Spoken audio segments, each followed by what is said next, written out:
Hello guys! This is your Rain Cruz, your vlogger for today's videos. Ngayon nga po ay magluluto ako ng pansit canton. At talaga nga naman pong ilang araw na akong nagki-cravings ng pansit mga bes. At kaya nga po nagluto na lang ang inyong ka-person. At para po meron akong merienda. And for my dinner na din later. At para isahang luto na lang. At para makatipid na din tayo mga bes. Dahil pwede ko pa itong imerienda for tomorrow. O diba? Wais yarn. Kasi naman po, hindi ako nagsasawa kahit ano pang klase ng pansit. Basta't pansit nga talaga nga naman pong favorite ko. Kaya nga po kahit ipaulam nyo sa akin ang pansit araw-araw, hindi po ako talaga magsasawa. Charot lang mga bes. Kapag nag-cravings ka nga dapat talaga may pera ka. Dahil kapag wala kang pera, talagang itutulog mo na lang. Kaya naman kahit wala akong pera, ini-spoiled ko pa din si self. At ito nga't nagluto na lang ako at kahit mahal ang bilihin, pinupush ko pa din. Yung 7 piraso nga ng hipon,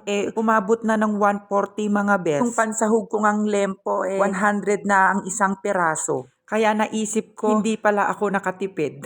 Kaya nga sinabi ko kay self, okay lang yan, love yourself. At minsan lang naman ito. Ala ko nga ng kabataan ko, wala kang iniisip na gastusin. Yung bang lagi ka na lang masaya kasama ang mga kalaro mo. At yung hindi mo na iniisip ang kinabukasan dahil alam mong andyan ang mga magulang mo. At kapag may kailangan ka, hihingi ka na lang sa kanila. Ngayon, ay ibang-iba na kapag tumatanda ka. Yung lahat ng responsibilidad nasa iyo na. Iisipin mo kung saan ka makakahanap ng makakain araw-araw. Yung pati sa pagpili ng ulam nahihirapan ka pa. At kapag wala kang pera, hindi mo alam kung kanino ka lalapit. At bawal ka ding tamarin. At kailangan mong kumayod araw-araw. Dahil kapag wala kang pera, ang hirap talaga ng buhay. At hindi tulad ng kabataan mo, wala kang problema. Ngayon, parang pasan mo na ang buong daigdig. Dahil sa dami mong problema. O diba? For sure, relate din kayo mga bes. Kaya nga't hanggat bata kayo, i-enjoy nyo na ang moment of youth nyo. At huwag nyong sayangin sa mga walang katuturang bagay. At mahalin nyo ang inyong mga magulang hanggat andyan pa sila sa inyo. Dahil minsan lang ang maging isang bata. At lahat tayo ay tatanda at mawawala dito sa mundong ibabaw. Kaya't hanggat maaga ay magsikap na kayo. At para wala kayong pagsisihan sa inyong buhay. O diba?